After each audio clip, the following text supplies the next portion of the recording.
This podcast is actually going to be like me self-reflecting, going back through all my things in life, and I'm like, Yeah. might as well try. Might as well Otherwise, try. I already lose if I don't even try. 100%. 100%. And they fly me home, like, that's the glamour that you hear about. But then I went to London after that, which was again even better. And Bro, then you were on a roll at this point. when I'm away, I feel guilty I'm not home. When I'm home, I feel guilty I'm not, doing the most for my own career. We've all made it this far, despite all these thoughts of anxiety of like, oh, what if I die? As a kid, I always asked my mom. I was like, do you think I could be a comedian? All the time, I'd go up to my mom and be like, do you think I could be a comedian? Because I love comedy and I love to make people laugh. Even if you don't succeed and get what you wanted from that risk, you learn from that mistake or whatever, and then you still succeed in the end. What is up, guys? Welcome back with another episode. Again, guys, if this is your first time checking us out on YouTube, Spotify, Apple Podcasts, make sure to subscribe, to follow us. But guys, without further ado, I have a very special guest for you guys today. It's someone I've been wanting to get on the pod for a couple of weeks now. He's been way too busy for us, but we managed to get him on today. Chad Kuzyk, everybody. What an amazing, bro, such an honor to have you, honestly. Stop everything. You have no idea. It's such a pleasure to have you. Oh, I'm honored to be here. This is exciting. No, I mean, honestly, it's First just podcast. First one. So First one's always the best, bro. You'll see. It's just such they're very memorable. I'll tell you that. yeah, okay. Yeah. But yeah, thanks for joining us, man. So before we actually get started, I just want to kind of give you like a quick overview, because this podcast is called Breakthrough. Now, the reason why this is called Breakthrough, because sometimes people ask, like, why is it called Breakthrough?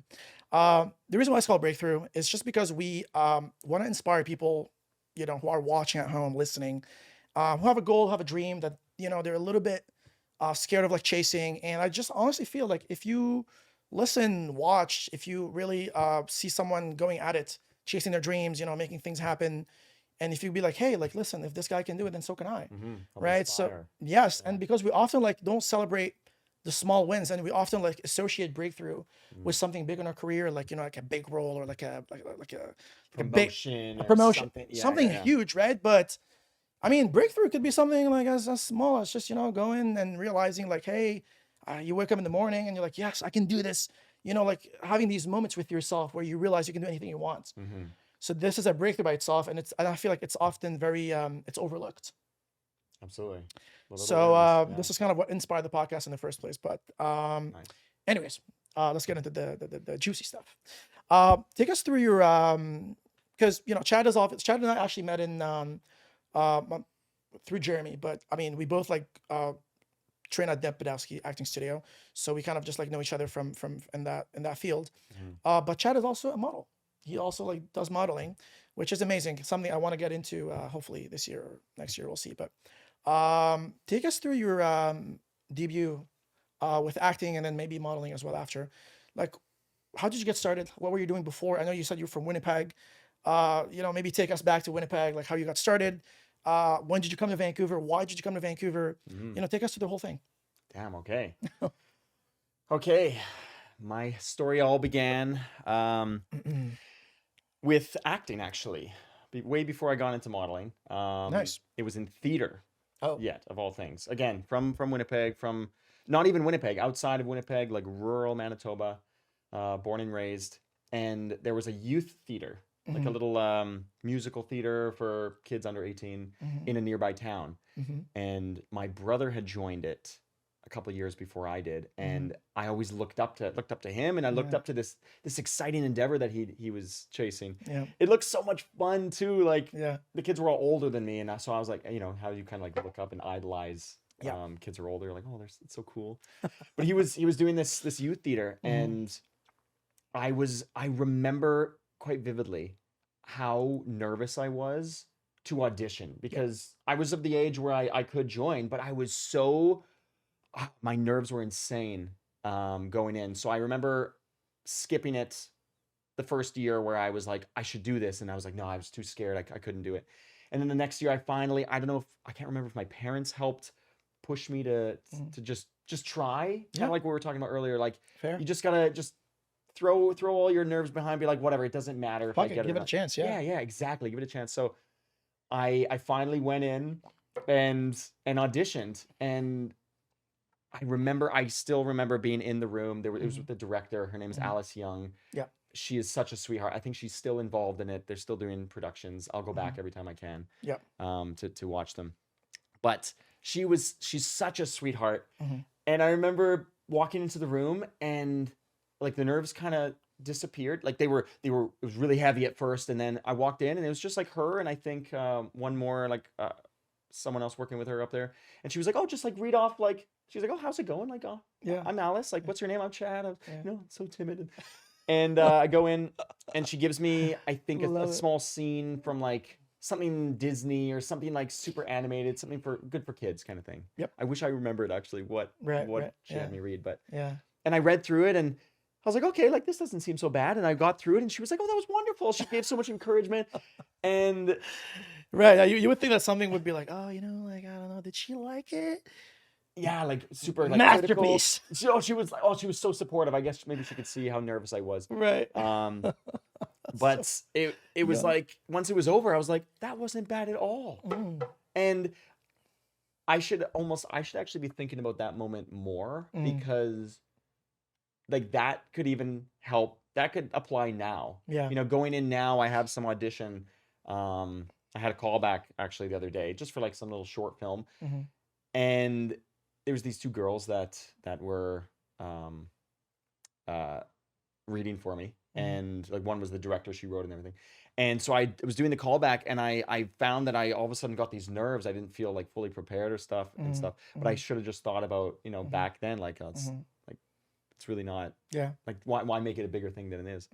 So anyway, tangents. That's how I first got introduced to acting and entertainment. And that was back in your hometown, and not even my hometown, like another neighborhood, like a nearby town. Gotcha. So I did that for like 3 or 4 years, and I was on stage singing and dancing, and I played a couple chords on a guitar, kind of thing. Like I had lead roles. It was thinking back, I was like, that seems like a whole different lifetime. Like that's amazing and insane. Like it was so much fun. I loved it. I loved every bit of it. The rehearsal. I was just hanging out with friends and it didn't feel like we're putting on this whole thing. It didn't feel heavy or like there was no pressure. It was just, it was fun. We were just having fun. Yeah. And so I remember like wanting to try to pursue something more in that. And then once I turned 18, I moved into Winnipeg and acting and everything kind of took a back seat. I went to University of Winnipeg for 1 semester. So I can hardly even say I went, but just to try it out, Yes, I went to university. Oh, nice. What did you graduate in? I was like, I graduated in dropping out. That's my bachelor. I love it. I actually did like computer science as well at some point in my life. Actually, it's funny enough. I don't think a lot of people know this, but well, I studied engineering before I actually got into acting. I got my degree on that. But before that, I did comp sci, computer science, and that's what they call it, comp sci. And I got into like, this is like a 3 years program usually. And believe it or not, I did 2 years and a half. All right, until I realized out of 3 years, I had like literally 4 months left. Okay, 4 or 3 months left for me to actually get a degree in computer science. And 2 years and a half into this, and I was like, yeah, no, I'm not doing this. I don't think this is the right thing for me. So there's technically a 2 years and a half long unfinished computer science degree that I have that is just kind of like chilling in the back seat. Could you return to yes, technically I could, yeah. But I mean, I just don't see the point because I know I'm not going to do this. But I just feel like 2 years and a half, I was like, why didn't I just drop out like, this after the first semester or something? But whatever, it is what it is. You didn't know at the time, like hindsight's 2020. I had ambitions, I was like thinking, you know what? I was like playing a lot of video games all the time. And I was like playing Mario and like all these like NBA, whatever. And I was like, that would be sick if I could just like create my own thing.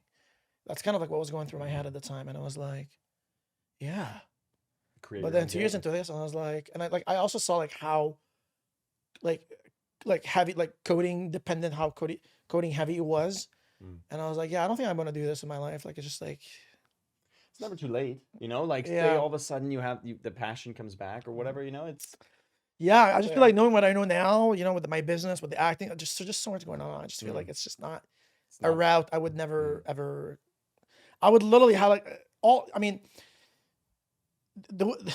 all doors need to be literally closed in front of my face for me to actually consider going back. Like, you know, like everything that I'm trying right now needs to kind of like lead nowhere for me to even consider going back there. So like, I mean, yeah.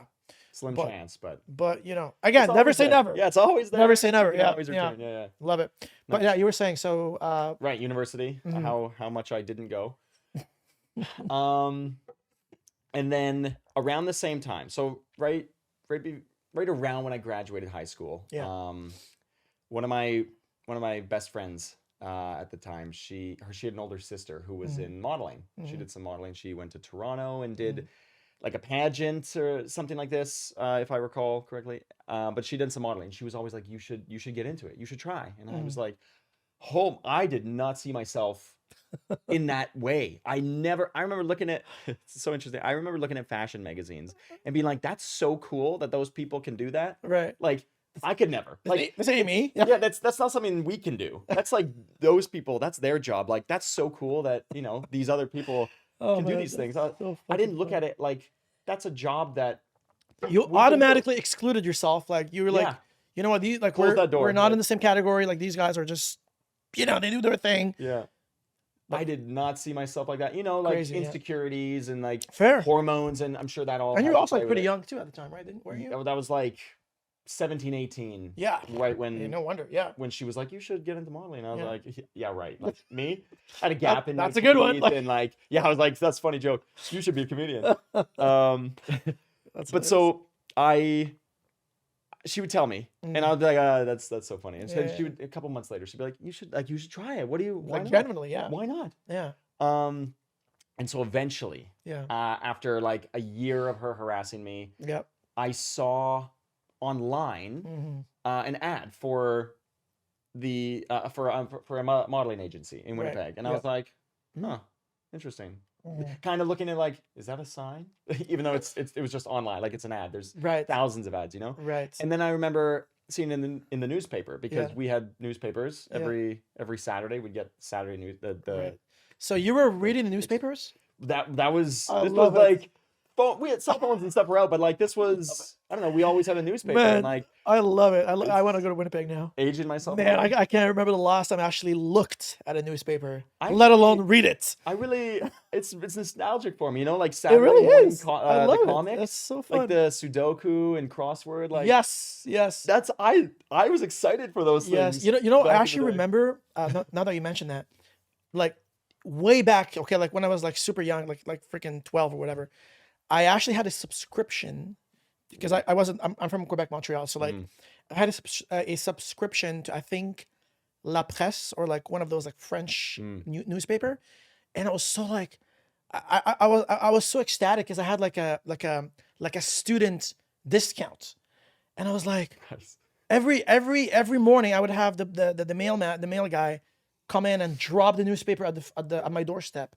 And I would like wake up in the morning and I'd have like this nostalgia where I would like run to the door and be like, the newspaper, right? Kind of like in Harry Potter, like the opening scene where like was it like the owl who drops the newspaper, whatever? Yeah. Someone drops the newspaper. Yeah.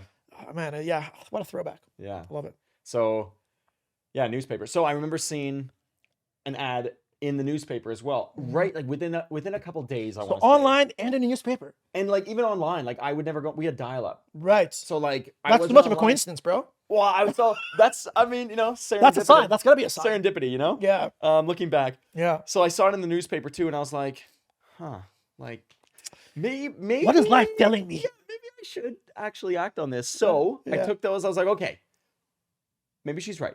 What's the harm in just trying, like reaching out? And even then I was like, oh my God, I'm so nervous. I think I sent an email. Right. I don't think I had an email address. I don't at the time. Maybe it's like 17, 18. I probably had my own. Right. Fair. Probably have the same one. Right. Hotmail, something. Yeah. So I sent an email to the agency, and I was like, hey, you know, I'm new here. I can't believe I'm doing this, but so what do I exactly have to do? I I hear you are an agency for models. Someone's been recommending me. I don't even remember if I said that, but I was like, I'm interested. Like, how do I proceed? And so they got back to me and they're like, okay, lovely. Could you just send some pictures of you, like recent pictures or Headshots, selfie, body shots, yeah, basically like headshots, just like some Polaroids, digitals, right? Just some plain photos. Doesn't have to be anything crazy. So we can look at you, and like what's your height and like these kinds of things. Measurements, Based in Winnipeg. And they're like, okay, great. Yeah, well, they saw the pictures and stuff, and they're like, okay, yeah, we'd love to like come on in. We offer some classes and come in for a workshop, that kind of thing, so we can get to know you. I think I had a meeting first, excuse me, with them, and so I met with the owner, and sick. Yeah, and then the rest is history. So I took some classes in that, and it actually, so that when I first got introduced with them, it was 2013. That's when I graduated high school. Yeah. And so I graduated June, and then that summer, July and August, I moved into the city, into Winnipeg, which was a big move. Yeah. I was enrolled into University of Winnipeg for September. I was like, holy shit, like so much. You were ready to go. So much is happening. I was like, this is crazy. Like so much is happening all at once. And I'm getting into modeling. And on top of that, they were like, in November, there's an annual talent, like modeling and talent convention here in Vancouver. And I was like, whoa, big city of Vancouver. Like, that's so cool. And they're like, we'd like you to go. It's called Faces West, if anyone knows about it. Yeah. It's usually on Denman. It was at the Coast Plaza Hotel. Sick. Maybe, I don't know if are they still around? Or? I think it's still going. I think the hotel name might have changed, but regardless, it was there. And so I was like, oh my God, like going to Vancouver. So I went with a couple friends that I met through the agency. And they prepared us for a few things. There were a bunch of competitions. So they had scouts from all around the world. Like all around the world, like Japan and the States and China and Italy and you name it, France, you name it, from everywhere. And so it was a good opportunity to kind of like you were talking about, like the casting director workshop kind of thing for acting. So just exposure, convention. You just go, you do a little runway down the thing, and you show what pictures you have, and I love those. I didn't end up getting anything from like the modeling side, besides like the experience and like meeting some of the connections and stuff. And exactly, so connections, but I didn't end up getting signed. Like some people would actually get signed, and then next thing they know, they're getting shipped off to Japan and they're doing a contract kind of thing. Wow. However, here's how it works. I should note that in that first one, because I went for 3 years. The first year going solely for like this opportunity to introduce myself into modeling and acting and stuff. I was going for modeling, but there was an acting like element to it as well.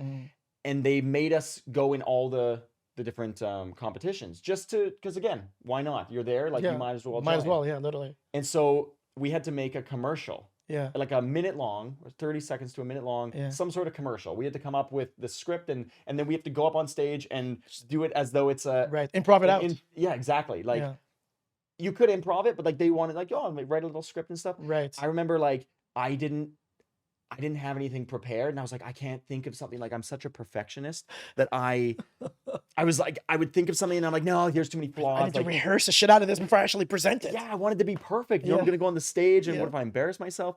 So then, literally, I want to say it was like the night before the day that I'm supposed to present this commercial. And I had this pair of white pants. At the time, those pants were like out there at the time. I didn't care what happened to them. I had them with me just in case. I bought a bunch of boxes. This was my idea. I bought a bunch of boxes of Smarties.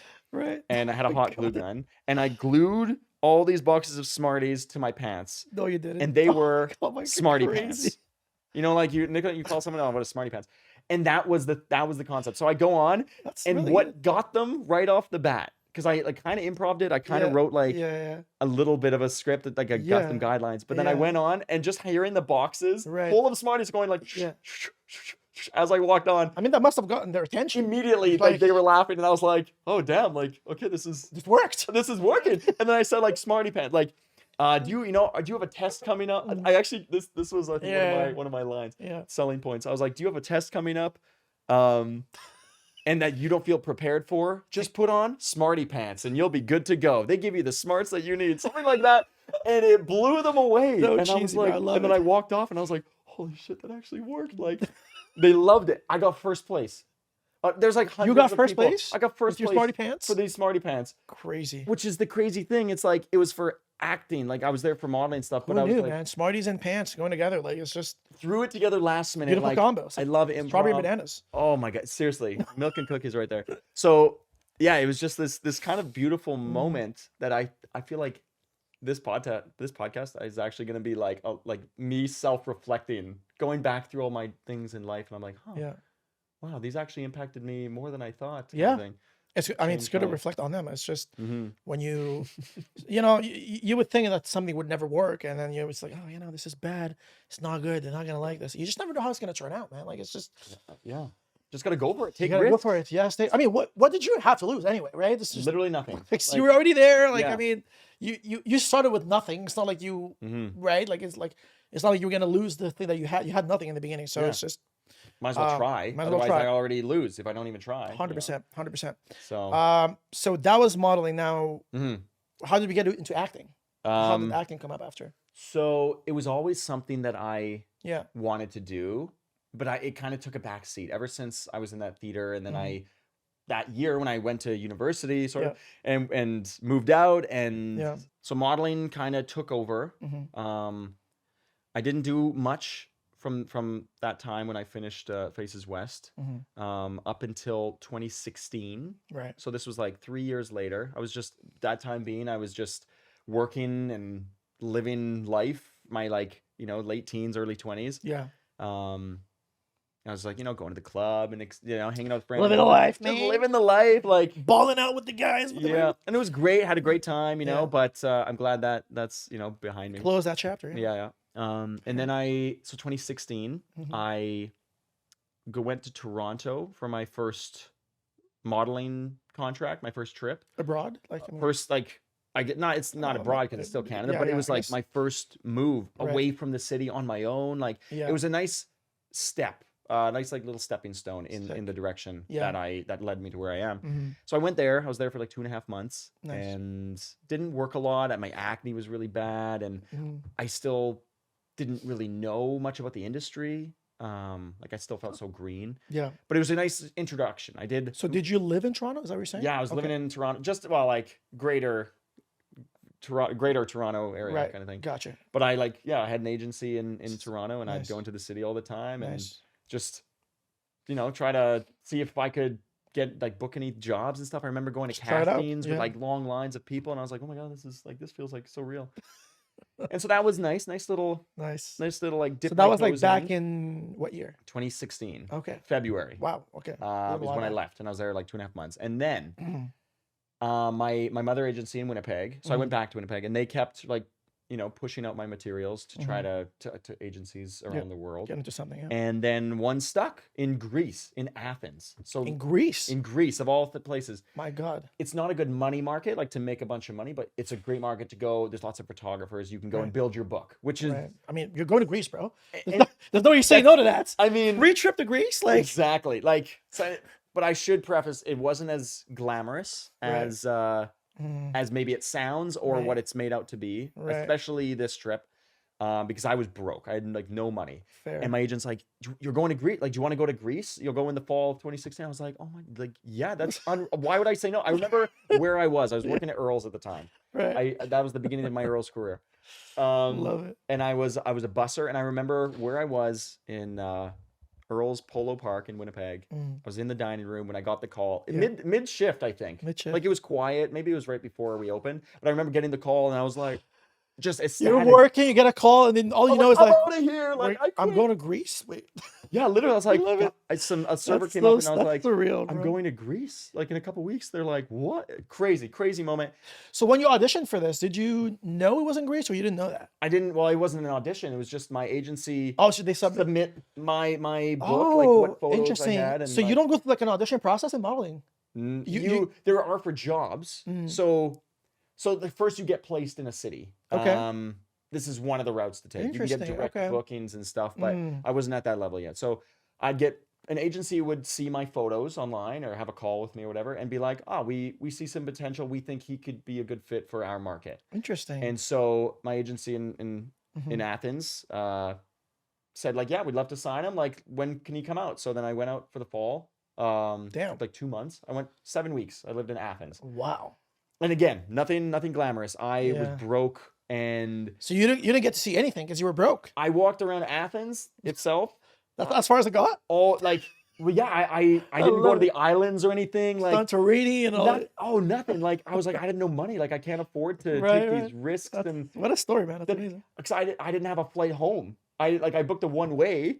So I Wait, was like, they I didn't need fly- to. You didn't get flown in? No. So that Oh.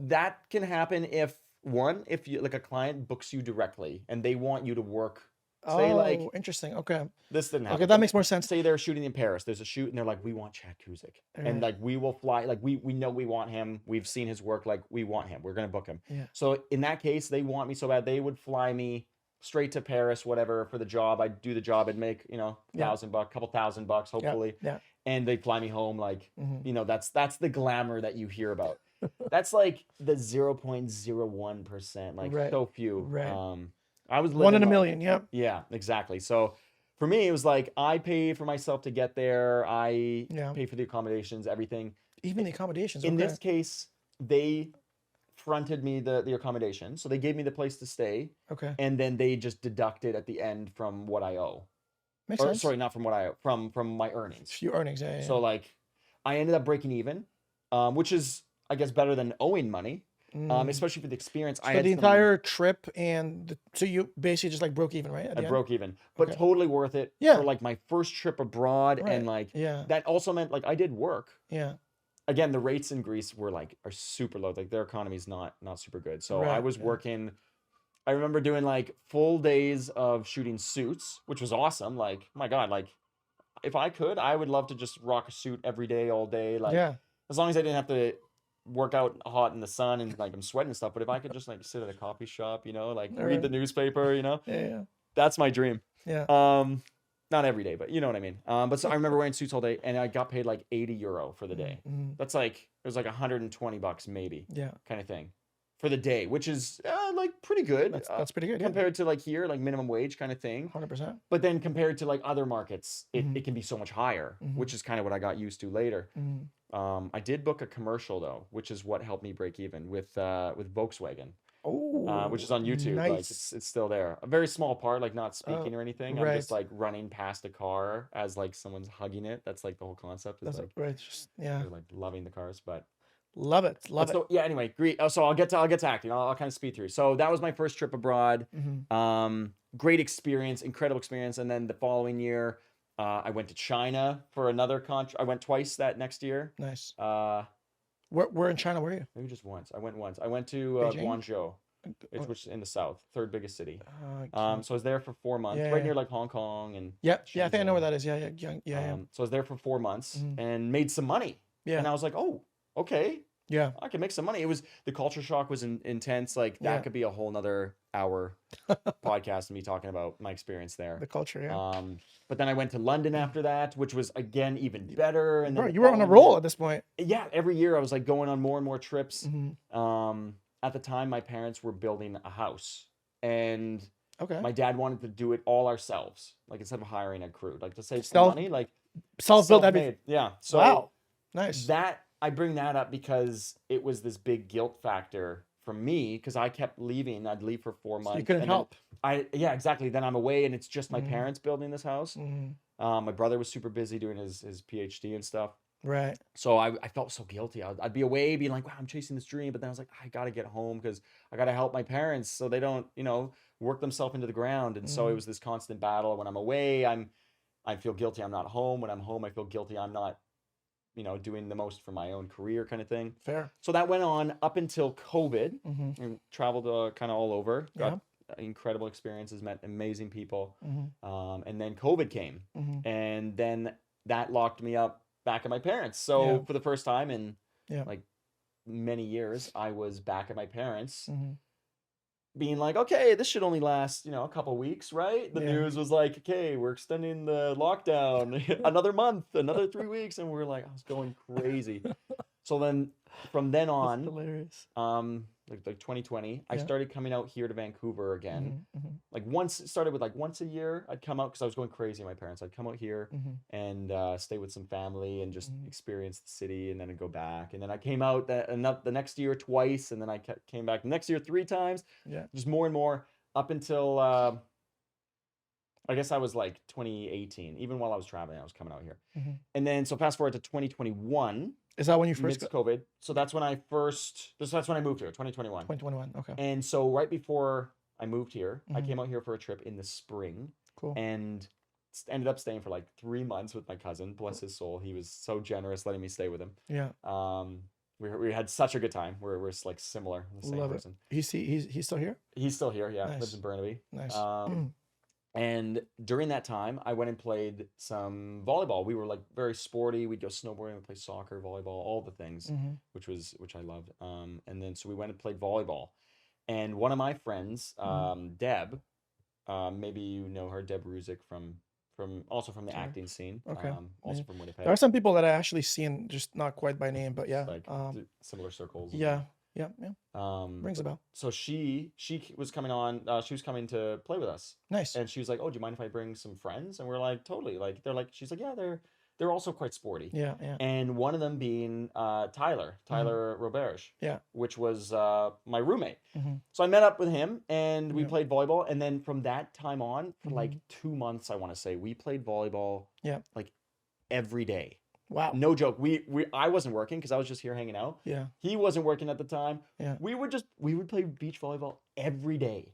And it was summer. Oh my, or like crazy. spring coming into summer. It was unreal. We had the best time. Yeah. And him and I really hit it off. And so he had heard that I wanted to move to Vancouver. I was like, man, well, like COVID kind of shut modeling down for the time being. I was like, maybe I should switch it up. Maybe I should move to Vancouver and pursue this acting thing. I hear Vancouver's a good take a city shot. for it. Yeah. Take a risk. And I was like scared as hell, but I was like, what's the harm? Yeah. So he's like, hey, I heard you wanted to move to Vancouver. He was already living here at the time because he's from Edmonton. And he's like, I don't live downtown, but I've always wanted to move downtown. Do you want to get a place together? And I was like, fuck yeah, let's do that. Let's do it.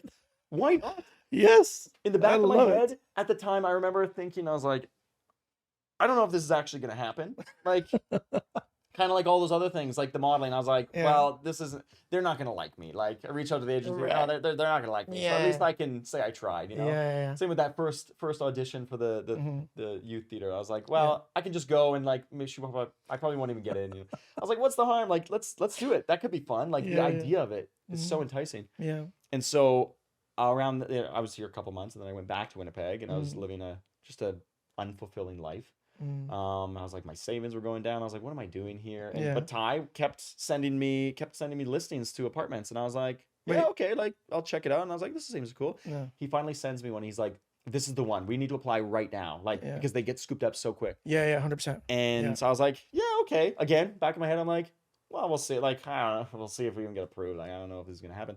So I fill out my application to send it off, and a couple of days go by, and he's like, we got it. We move in beginning of September 2021. I was like, that's when it kind of dawned on me. It was like hitting me. I was like, oh, so like this is real. Like this is actually gonna happen. Yeah, it wasn't just like words in the air. Yeah. I was like, yeah, well, we'll see if this happens. And I was like, oh, yeah, okay, that's in 3 weeks. Yeah. Huh. Okay. Maybe I should have been planning a little bit. So I was like, okay, I need to figure out how I'm moving there. Right. Like how I'm getting my stuff across the country. Yeah. 3 provinces over. How, like, what I'm gonna do when I get there, like work, because I hear it's expensive. I should probably start working. Yeah. And like there was so many logistics. I was like, I gotta quit my job. I gotta get a new job. All this stuff. I was like, oh my god. So then those 3 weeks were crunch time, and it all worked out. Like everything, you know, we've all made it this far, despite all these thoughts of anxiety of like, oh, what if I die? You know, fight or flight. But everything worked out. Everything actually worked out really great. Yeah. I drove out here in a van with my mom. Love it. From Winnipeg. From Winnipeg, yeah. Wow. Which was a super fun drive. Over the span of COVID, I did that drive, I want to say like 3 or 4 times. It's really not so bad. Like I'm used to the prairie, so I know how flat it is. Get through Alberta, and then it's like beautiful. Yeah. Love it. But that's when I was like, okay, time to really lock in and get serious about acting. So I joined some acting classes. I Nice. reached out to Deb Podowski, and I was like, hey, like, I'd love to take your How did you find out about? How courses. did you find out about her? I think through Ty. Like he was a really good. Nice. He was an advocate for her because I think he'd already been working with her, and he had a coach, and he'd been taking classes. Like that's why he moved here Cool. a couple of years before me. Nice. Are you guys from the same town or? No, so he's from Edmonton. Okay. And I'm from Winnipeg. Cool. A lot of people from Edmonton I find here. Yeah. A lot of actors and stuff moving here from Chase Our Dreams. But Fair. yeah, so he was really great. He gave me a lot of advice, and he helped me with Pointers, yeah. self tapes. What little I had at the time, I felt so green, and I was so nervous to where do I get started? Like this whole big daunting task of acting. Like where do we begin? It's a big question. Where do we I feel start, like. man? It's just. It's I mean, it is a competitive space. There's a lot of actors out here, right? So it's just like when you're a fresh new person, like in town, and like you don't know like your way around, and like where do I start? Where do I go? Like what's gonna give me the best chance of succeeding? Blah blah blah, right? So it's very very confusing, no, for sure. So and then you got here, and then you pretty much just like dove right into the acting stuff. Like you started training and then auditioning here and there, and like how far did you get your agents? So I'd say I wish I've got a lot of anxiety over the years that I'm learning how to navigate, and so due to that, maybe it's just me making an excuse, but I wouldn't say I dove in. I probably I crept in. I dipped my toes in. Like slowly waded in to the water. But I slowly took some classes because I moved in September, and I think I had some online classes at the time, and then I didn't join Deb's. She made me take the introductory, like the fundamentals. Yeah. That's kind of what I started as well. And so she only did that like twice a year or something. So I just missed the cutoff for the fall one, and so I had to wait till spring to get into hers. And I think I had this idea that I needed to start with hers. I mean, that's who people were recommending me to, was to Deb Podowski, and Fair. She has that reputation. I was like, I gotta start with her. Here in Vancouver. So I remember like waiting until the spring fundamentals class to start other classes. Love it. Which wasn't until like March. So there was a span of like 6 months or so when I was just working. Thankfully, like for my job, I was able to just transition from one Earls to the next. So that was pretty smooth transition, but I was just like working and enjoying this Vancouver lifestyle at first, but then I finally got into the Deb's class in March, and then from then on took some Saturday classes with her, and then I finally got into scene study for a couple months, and then I kind of bounced around because I wanted some different perspectives, some different coaches. So you've tried like other spots as well? Yeah, so I went to, after that, I think next was Andrew McElroy. Andrew McElroy? McElroy, sorry. Yeah. It wasn't with him, but it was with Jared Bain. Right, so one of the guys that works with us in the studio. In the studio, yeah, because a friend of mine who's found some success in acting. I heard a lot of good things about Andrew as well. Same here. Yep, some people go to Andrew, and I feel like he also has like a pretty good amount of people that train with him. Like because Deb obviously like have a lot of people as well. But yeah, I mean Andrew also like his website looks really polished. I don't know. I feel like I don't know about you, but like I always like check the website, like how well it's put up. Okay. Presentation. And the presentation, because also of use. Yeah, because it also like shows like how serious do they take this. You know what I mean? If the website is crappy and like you're looking for people, but the website doesn't quite do justice to what you're trying to do, it kind of like just takes me out of it a little bit, where I'm like, hey, like if the website is really polished, it looks nice, it's easier to navigate, it's easier to like, if there's like a there's like a checkout option where you can like buy it online. If it's very seamless and easy to navigate and just like to find the information you need, I'm like, okay, well, I mean, this is an actual business. It's professional. It's real. Legit, yeah. It's worth it. Totally. Yeah. So I wanna ask you. I feel like, I mean, we spoke about modeling, about acting. This is all great. So what is the end goal here? Like what's I'm trying to understand here. Okay, perfect. I mean, this is all great. What's it leading to? Where does this? Yes, like where are we going with this? Like, are we like, where do you see yourself? I guess like, what's your dream? And like, paint us a picture of like the ideal scenario for Chad, where like, Like we're it. Like we're here. We're making it happen. We're there. Living our dreams. What is it? What is there? Yeah, big question. Mm. To answer what I really want, I need to start with what I really don't want. Fair. Which Love it. is kind of what led me in this direction. I in the midst of all that chaos in my past, I worked for the federal government. I had a pencil pushing job, worked at a desk in a cubicle, like Interesting. just a little bit bigger than this chair kind of thing, like 9 to 5. Interesting. For over a year. Right. And it was a good opportunity. It was, decent money. Excuse me. But it also, like, two of the best things it did for me was taught me that that's not what I want to do. Like that, it drove me crazy. Right, I was like going office work crazy. and stuff. Yeah, Right? like I don't mind working on a laptop and stuff, Right. But if it's for something that I don't have any passion for, Right. I'm like, what's the point? It was like, what's the point of anything? Like, Fair. just for the paycheck? So then I'm miserable at work. Okay, I have some money and I can That's how I afford felt, to, man. to like raise a family. Because Yeah. ultimately, I think that's kind of where I'm going to lead with answering your question. Yeah. But it's like how I live my life and how I raise the money to support a family. And that was definitely, like, I learned that that's not the route I want to go. So, I mean, it also, it taught me that that's not what I want to do, but it also was decent paying. So it gave me a little bit of a savings that I could use that then fueled buffer, me in a direction of modeling is where it happened to take me. Then that's what helped me afford to go to Toronto, go to Greece and all these places. Trips are not going to pay themselves. So yeah, exactly. So why not let the government do it? Yes, pretty much. So that's how I first learned what I don't want to do. Like I was like, I can't spend my time doing things that So you knew like you were not gonna go down the corporate route. Yeah. Like that you've seen enough of that you're like, okay, you know what? Like this is as far as it goes. At least not for what I was doing. Right.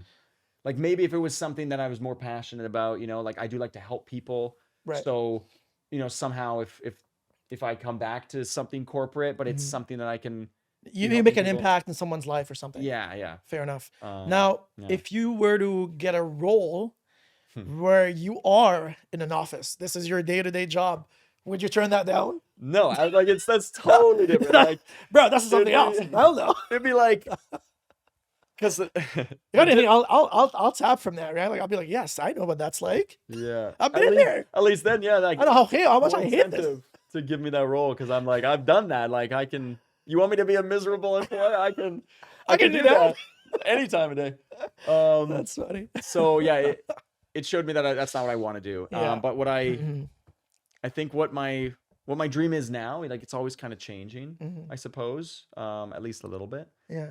As I go through life, but I really love the acting. Like maybe that's too generic. Grew up watching movies, of course, TV shows, and I love how they make me feel. I love to laugh. That's probably one of my favorite things, is laughing and making people laugh. Love it. Same. Like that joy. I'm kind of, maybe I'm weird for this, but like I'll be walking down the street and I'll like really take in my surroundings, and I'm looking at people walking around, some guy in a suit, or, like all corporates, or, someone dressed like super artsy. Maybe they're probably in some creative field, but I'll look at people and I'll be like, I wonder, based off their body language, like, are they happy doing what they're doing? Are they happy in this moment? And there's so many factors. Like I'm literally judging a book by its cover. They could be having a good day, a bad day, like anything could be going on, but I'll look at people and like, see if they're smiling or not. And I love walking down the street and I'm usually like beaming a smile, like whether it's like I'm listening to a song I really like, or I'm just like thinking like, I'm so grateful for these opportunities. Like, look where I am. I'm living in Vancouver, chasing a dream. I can afford to chase this dream of acting, modeling, or whatever I want. Like, I'm so grateful. Like, gratitude is 100% another big thing 100%. For me. But I just like, if I can go around and like, say I go to a coffee shop, for example, this is a bit of a tangent, I guess. But like I go to a coffee shop and like, I'll just like chat with I'm gonna be that person, you know, like how I said I like Yeah. reading the You know, newspaper. chat with the barista, Yeah, whatever. like, Yes. I like to make people's day, and Love it. like Yeah, yeah. For sure, 100%. for someone that 100%. works a job, because I also bartend, so like I understand it can be very transactional. Because Mhm. like they want something, they come to me to get it, I give it to them, boom, that's Right. you know, Yeah. they got what they wanted. Mhm. And that's my job, and I Yeah. get that. But also like it's their like that's a person, you know, Yeah. like Yeah. looking at someone in hospitality, they have a job and they're fulfilling what we are looking to Mhm. get, Mhm. but that's a person, Yeah. you know, like regardless of what we're doing. I've done those jobs, like I guess I still do that job. I worked in an office, I'm helping someone down the line, I'm sure, Yeah. working at a desk. But Mhm. if I can just have a little chat with the person making my coffee or whatever, and like bring Yeah. a smile to their face, Yeah. Yeah. 100%. I mean, like look, I think that makes my day, you know. 100%. I feel like also, I mean, yeah, especially like if you've done this yourself, like if we've been in this position where we worked like, you know, shitty jobs, you know, like minimum wage or whatever. And you know, sometimes like these people, they're in, you know, very often like, you know, they're in conditions where they don't want to be in. It's just that, you Mm-hmm. know, they got to do what they got to do to survive, at least Mm-hmm. in the meantime. So yeah, I mean, like when you come up and you bring something different, where you know you crack a joke, you make their day, like it makes them like, okay, you know what, there are some customers that are nice to talk to. Like, you know, Yeah. I don't always like. I remember like walking. One of the first jobs I started was working in the Tim Horton, Nice. back in Montreal, and I remember, bro, like it was just like I lost it 2 weeks. 2 weeks. 2 2 weeks. weeks I was gone. I Oh couldn't do it. man. Couldn't handle it. What broke you? I'll tell you what broke me. I was like, you know, I was like serving, not serving, but like I was a cashier. Yeah. You know, that's usually how you start when you work in a coffee shop. Like you Yeah. usually start as a cashier, Mm. and then you know they move you to the Or any of those the hospitality sandwich jobs. space or Yeah. whatever. And I was there, and I remember, man, like it was yesterday. This dude, like he was like wearing like a thick jacket with like a beanie on, like you know, it was like in Montreal, like during a cold winter Mm. day. And this guy walks in, he comes up to me, he's like, I'll take the usual. And I was new, right? Like I said, I didn't know what the usual was. I was like, I'm sorry, sir, I'm new here. Like do you want just like telling me what you need? I'll help you. Well, I mean, like he's like, well, I'm a regular here. I've been coming here for the last, you know, Yeah, but you also few just said years. that you're new here. Like, Yeah, like he wouldn't take it, bro. Like it was just, he's like, so rude. and then he's like, well, you know, make sure you're ready for this. You know, like buckle up. And he's like, He's like, well, I want double, a double. coffee, dark roast, 3 sugar, 2.5 milk. Bro, I was like, Triple, he gave me this triple like, dark roast. bro, it was just like this very complex, unrealistic order that he wanted. I'm like, I was looking at the fucking thing, and I was You only like, have half a milk. and then I got his order wrong. Like you know, it happens. Like I'm new, whatever, Yeah, right? yeah, So, whatever. and he was so pissed, bro. And I was like, Yo, it's just a coffee. it's Like, just, bro. I was like, there are worse man. problems in life, man. Like chill out. Yeah, he I needs kind of wanted to. to say that, but I just sucked it up because I was like, you know what? I don't want to fucking, you know, like be mean to the customer. But I was like, you know what? Nah, it's not for me. So 2 weeks later, like of like taking people's shit, I was done, man. I was just not gonna. Yeah, I don't know. But also like, you know, like I see what you're saying though. Like it's just like sometimes I understand where people are from. Sometimes they're new at the job, like they don't want to be there. They're young. They're trying to just like get whatever they can to make money. So as you said, like you know, like you coming and like you know making their day, making them smile, like it means a lot to them. It really does. It's like those little moments, those little gestures that can really actually go a long way, you know? Yeah. So 100%. it's like, so maybe it's a big question, like, you know, what are my dreams and what am I all working towards? Yeah. This is a important part of it, is like, so if I do end up, you know, making my way, making a wave in acting, and ideally if I could just make enough money to support a family, doing what I love. Yeah. Which is, maybe that's so cliche and generic, but Yeah. you know, between like modeling here and there and doing acting, like some roles here and there. Yeah.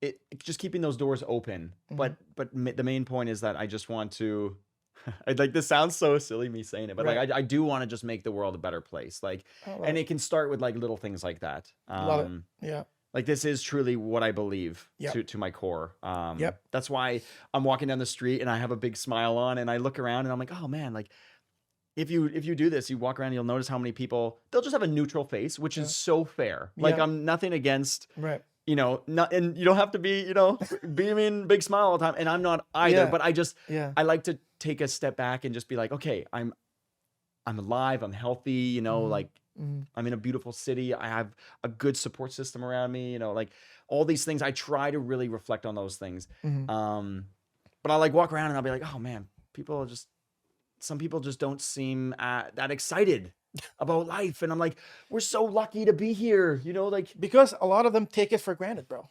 Exactly. That's why. And I do sometimes. Yeah. You know, maybe it's inevitable. I'm always trying to be self-aware and everything. But yeah, it's. I mean, that's ultimately what it is. It's just like a lot of us. I was having this conversation with a guest of mine a couple of weeks ago. Literally same thing, where we should be grateful of what we have. Oh yeah. You know, like a lot of people aren't like think that it's like very common to have free healthcare. That's one of the big points here that in Canada is that we have free healthcare, but like it's literally not a thing in a lot of other countries, and people don't understand like how lucky we are to get not medication, but like, you know, to get like, you know, healthcare for free, man. It's just like you go to the States and like even today they're still trying to sort this out. To have a baby, man, I see these videos just to give birth. It's like $50,000 to $100,000. Yes, it's like, I'm like, how can people afford? I'm thinking here in Canada, you're gonna bring a newborn, you have to pay for that. I'm like, what? Oh, my That's God, crazy. So it's insane. Yeah, so very grateful. I'm very grateful for life, and I just want to try to like spread that message. So I keep thinking like, what can I do if I'm like some motivational speaker? Yeah. Again, maybe it sounds silly, but I'm like, I could see myself like that kind of goes hand in hand with acting. You know, I'm in front of people speaking, like, you know, whether there's a camera or not. Like, I don't want to say entertaining because it's not like but if that's what it takes, you know, like as a kid, I always asked my mom, I was like, do you think I could be a comedian? All the time I'd go up to my mom and be like, do you think I could be a comedian? Because I love comedy and I love to make people laugh. And then she would always say, she's like, no, you know, she's like, don't quit your day job kind of thing. I was like, oh. Yeah, actually, like, it's funny that you mentioned that because I do want to try stand-up comedy. I tried improv. I love improv, but stand-up comedy is one of the things that scares me the most. I feel terrifying. Like it's really terrifying. I feel like if I were to like try stand-up comedy, I would invite like a very close friend of mine, be like, hey, can you guys sit in the front row and make sure to laugh at all my jokes? Just so I don't fucking make it full of myself. Yeah.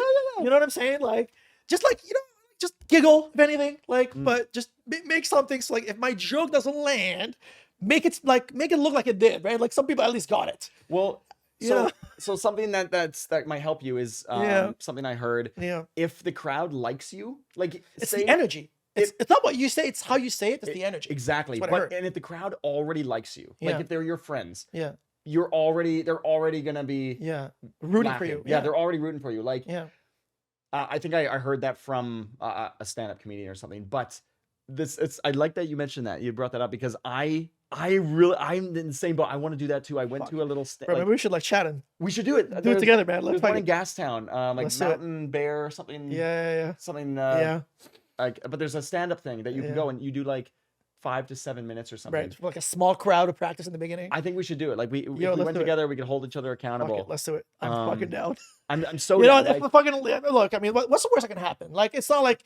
I mean, I guess you can make a meme of yourself if it doesn't go well. But look, if that happens, well, great. That's exposure. It'll only be embarrassing for like a minute, you know, and then it's something you can laugh about. And even then, like, exactly, it's like all these other things we've said, taking a risk. They all turned out to be great. Like, even if you don't succeed and get what you wanted from that risk, you learned from that mistake or whatever, and then you still succeed in the end. Because if you don't even try, like, I'm so down. God, so many cliches. Bro, you got me pumped right here. So true. Like, you miss 100% of the shots you don't take. You know? Yes, Wayne Gretzky. Yeah, the great one said it. Is that who said it? Wayne Gretzky. Oh, damn. That's who we said. Shame on me for not knowing. Wayne Gretzky, that's who said it. In my elementary school, we had a banner that said, "You miss 100% of the shots you don't make." That's Gretzky, or you don't take. And it was a basketball player on the picture, and I was like, "Oh yeah, okay." Yeah. No, it's Wayne Gretzky who first said it. So, do you think it's fair to say that you? I mean, just to boil this down. Yeah. Do you think it's fair to say that you want to be a philanthropist? It's certainly on that list. It's on the right? radar. Is that like, I feel like it's just kind of what you described, because you want to help others, you want to mhm, put smiles on faces, yeah. which I love, which is amazing, which is good. You want to make people laugh. You want to make people feel good things, great things. Mhm. And comedy's hard, man. Like, it's just, I think we hear this a lot. There's no vegetable that can make you laugh. There's no one that can make you cry. Wait. Sorry, what's that? There's no vegetable that can make you laugh. But there's one that can make you cry. Onion. This is why laughing is so hard.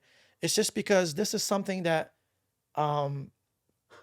it's not something that you can force out of somebody. The same way you cannot force it out of yourself. Mm. And I heard this somewhere, which was funny. But yeah, man, comedy is definitely something I want to get into. Hopefully sometime soon. Mhm. Maybe we'll chat and Yeah. make it happen. All right, moving on. Cool. So yeah.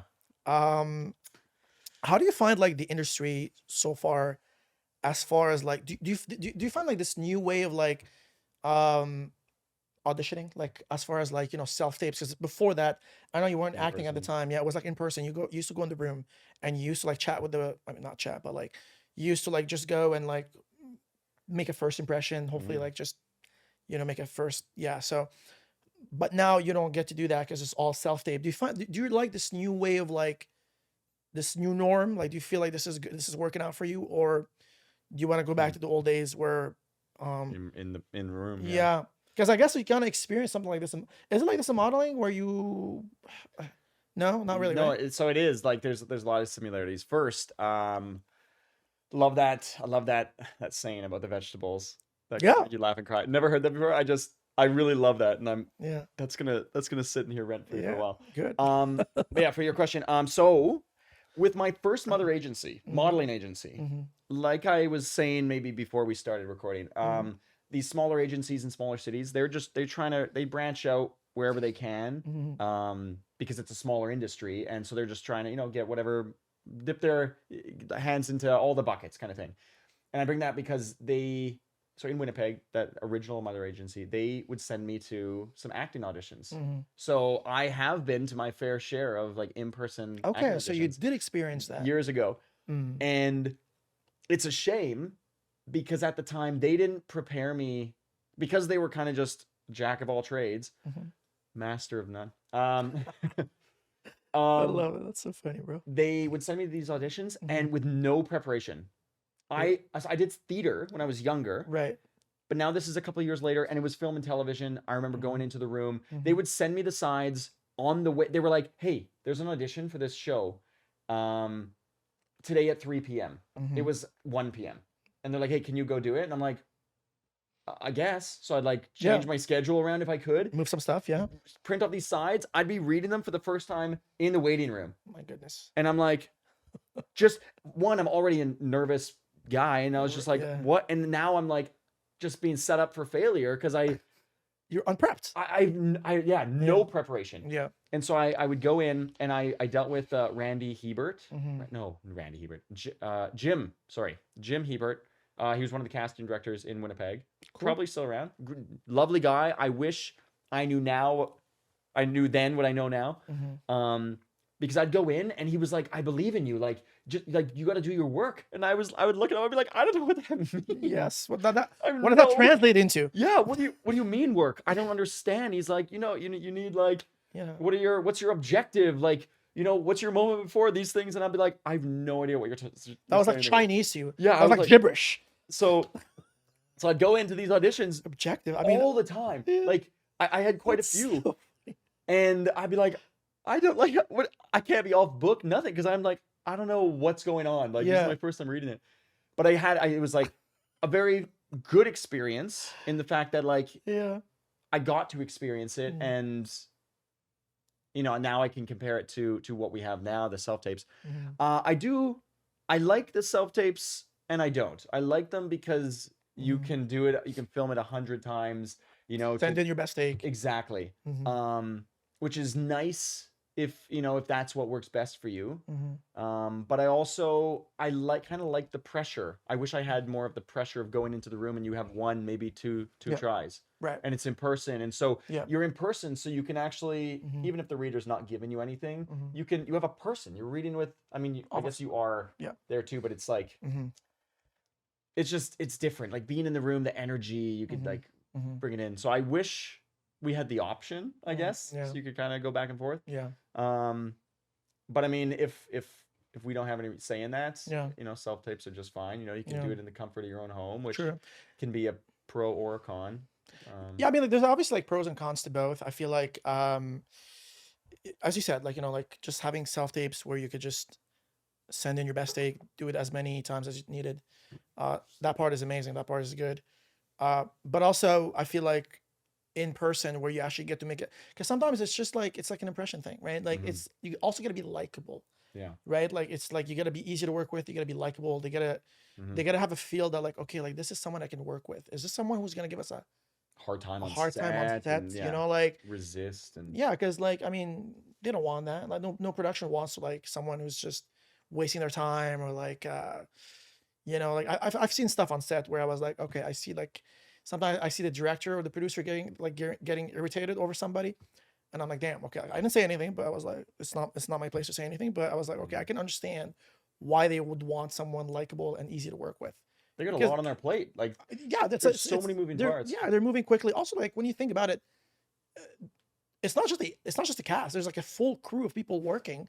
So not like you also got to think like you got to keep in mind that like these people are showing up, and then when you do stuff and like you're wasting everyone's time, not just the director and like the producer, like but all the people that are working, Mhm. that they think that they're getting off at 5 or like whatever, they're wrapping up at things at 4 and they're going home to like whatever. So it's also like all these things you got to consider that yeah, so like that's kind of what I missed from Mhm. from like in-person auditions where you just like make a good first impression. Yeah. Not to say that, hey, like let me crack a joke when I get in. If I can Yeah. get a laugh, that's my way in or something. It Yeah. could be, but it's also like it's like dangerous territory because like Mhm. if it doesn't land well, what that could backfire. Yeah. Yeah. I feel like it's just Impact you negatively. Yeah. 100%. But I Yeah. mean, like it's also just like the way you say hello, just like being very charming, likable, smiley, all that stuff. Mhm. We don't get to do that in soft tapes, although I guess you can do it like in the slate ish. Sort of. Yeah. Yeah. Like you could try And to be. I've heard mixed reviews about that, like Yeah, being yourself and adding personality. yeah, Like it's okay to a certain level, but mm, it's basic. Like they just want that yeah, for the information. They want yeah, to know who you are, your height, and yeah, whatever. yeah, So it's like it's that kind of similar thing. You don't want to yeah. go too far. It's Oh, 100%, yeah. 100%. I want to go back to because you mentioned like objective and all that stuff. Mhm. Speaking of that, do you like what do you think is your system like when it comes to like working a script? When you get an audition, when you get something, what do you do? Like, do you just like go into the lines right away, or do you do some work before that? Like, what exactly do you feel like you do that is working for you? I think I'm still navigating what exactly my process will be, and I'm sure Mm, it'll always change as I mhm, find things that maybe work better fair. or stop working. Mhm, Um, but as of now, I'll get a script and I'll just read through. yeah. I'll read through the dialogue, trying not to put any emphasis on anything. Just reading through to see the words Right. back and forth between Right. the 2, 3, whatever characters, Mm-hmm. and then so I'll read through. Mm-hmm. I'm also not like trying to like memorize the words. I'm just like reading through to try to Yeah. understand, At and least then not in the beginning. Yeah. exactly, and then I'll go through again and I'll highlight my lines and I'll read through also like the stage direction and everything else. I'll read everything on the page Mm-hmm. and if they give us like the scene before, the moment before, and like the character breakdowns, and I'll slowly get into more of like, okay, Yeah. like what else is happening Mm-hmm. outside of just the words that are being said, like Mm-hmm. Yeah. like what kind of tone they're going for. That's also I'll do Important. Yeah, for also sure. I'll read through all that and then I'll start doing my research about like where like or like like what's the time period, like what's who the producers are Mm-hmm. and like Mm-hmm. where it's being shown, Yeah. just good to go the tone, that kind of thing. Yeah. Understanding the semantics of the thing. Exactly. Yeah. And I'll like slowly work my way in. Mm-hmm. What I have yet to really work on and improve, I guess, are like taking those risks. Like I like that. That's kind of like what we've been talking about, like Mm-hmm. making those choices and taking risks. Because I hear it time and time Yeah, again from committing, right? Like, people, it's, like yeah. yeah, like making it my own. Mm-hmm. I know that me reading it, it won't be like it'll be unique to me Mm-hmm. compared to anyone else who would read it. They might, they'll read it. They could read it the similar way, but because it's them, they bring their own thing to it. So I know it's already, Mm-hmm. I'm already bringing me to it. Yeah. But I like to, like, I want to really bring me to it. I feel like I almost hold back because there's this point somewhere through this process where my brain will think like, well, how do I think they want to see it? Or like I'll almost like picture it on TV. If it's already shot, if it's already filmed, how I see it play out. Yeah.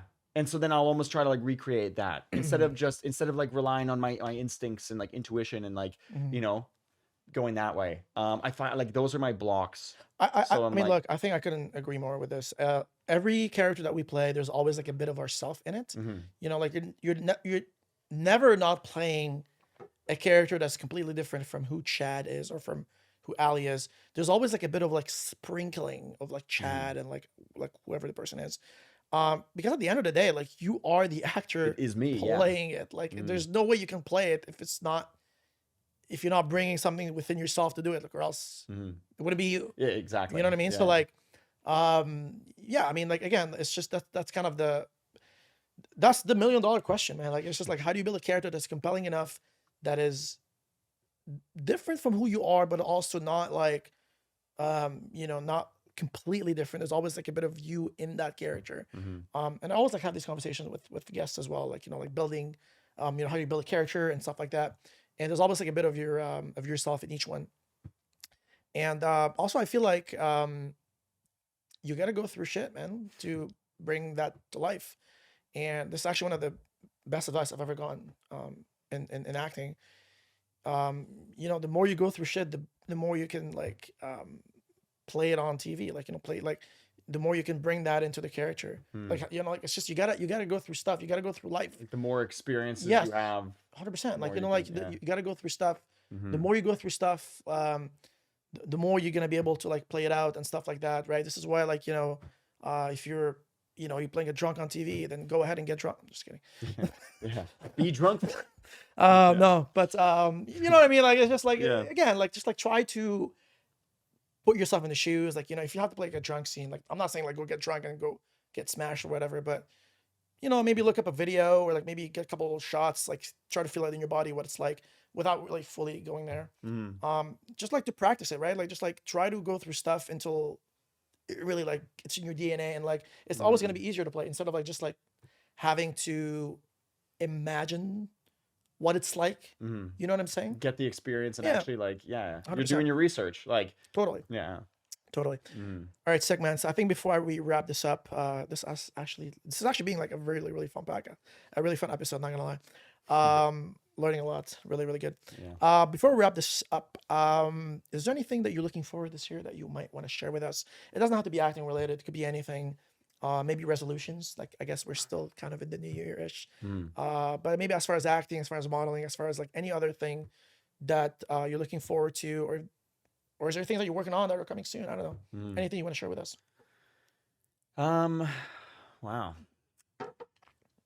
I guess I'm just still plugging away.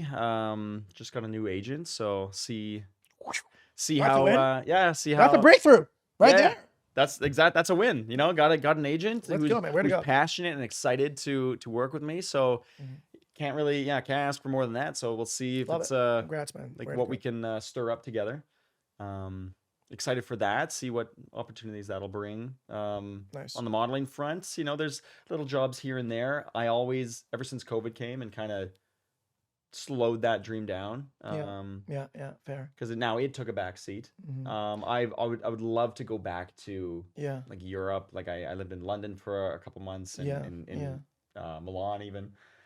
And I would love to go back and just spend some more time there, a couple more months, and try to see if I can work a little bit. It's not like I'm thinking I'm going to become, the next top model or anything, but I really enjoyed. Next thing you know, you're on lifestyle. fucking Elle magazine or like Yeah, Forbes Vogue. Oh my Vogue god, or whatever. GQ. My god, that's Yeah, the I mean, look, dream. honestly, you just never know. Like I used to have a friend, Whitney Peak. Shout out to Whitney if you're watching this. Great actress, phenomenal actress.